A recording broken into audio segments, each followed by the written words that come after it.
So when I met you in April of it must have been April of this year. Yes. And we had that fascinating discussion when you threw at me the idea that it's time that NEC took seriously that there's the centennial of Mahler's death and we should think of a festival. But it needs to be a festival that would be extraordinary and unique and totally unique to everything that the diversity of NEC could throw at us.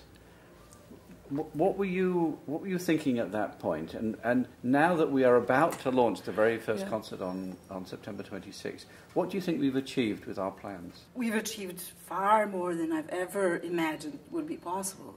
My idea was to have one concert commemorating Mahler, but commemorating him in a different way, showing basically the entire NEC in one concert. We're not just presenting a series of concerts of Mahler's music, but we're really showing that Mahler's music within itself has all the richness that we at NEC have as well, and that our community in general has. All the different types of music, the different genres existing side by side. That's the beauty of Mahler's music, that these contrasts exist side by side. They don't try to equalize or make one conform to the other. They just are there, and we have that here.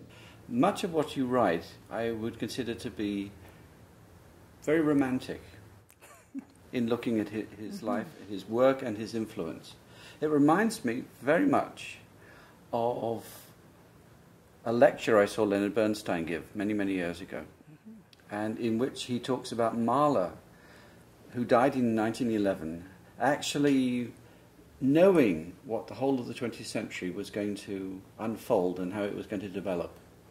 And that his music and his art is prescient of the whole of the 20th century, from its horrors through to its beauty, through to its tragedies, through to its joys. Do you think that there's any sense in that? Well, in some way I agree with Maestro Bernstein about that, but actually I would say rather that he didn't know, but that we recognize in his works a premonition of it. I think Mahler was not really a figure of the 20th century. I see him really as still embedded in Romanticism. His ideas, his philosophical interests, his literary interests, even his musical interests were not modernist. He was living in a very forward-looking society of fin de siècle Vienna, yet he knew all these artists, he knew what's going on in sciences, but if you read his letters and diaries, you see that he is still preoccupied with ideas that Schopenhauer dealt with issues of life and death, existence, these existential questions that are more romantic in nature in a way.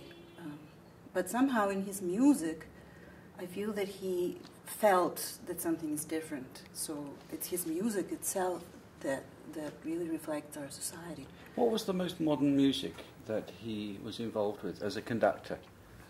The most modern? Well, he championed the music of his contemporaries. He championed Strauss's Salome. He really fought for it to be performed in Vienna, and he failed due to censorship in Vienna.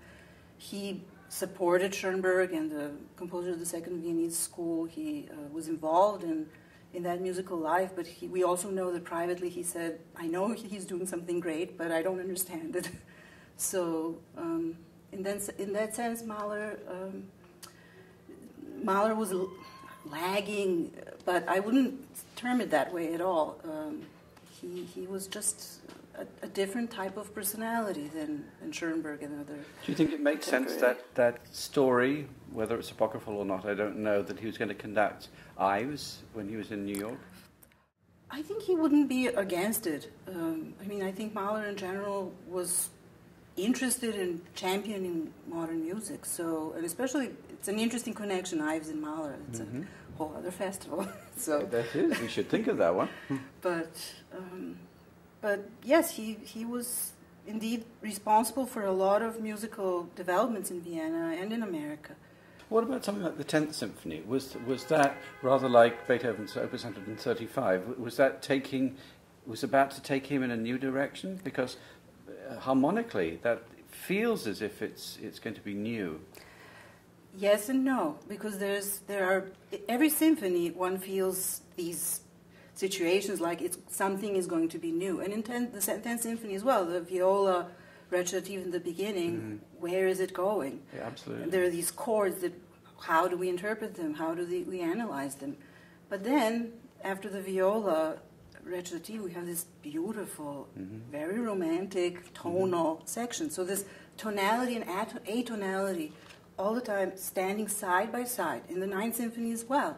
The beginning of the first movement of the 9th as well is a battle between tonality and atonality. It's like in many of his symphonies, the battle between major and minor, between all these different contrasting forms of art that he had in his symphonies, high forms of art and low forms of art, the popular music, the folk music, alongside Beethoven and Parsifal and Bach.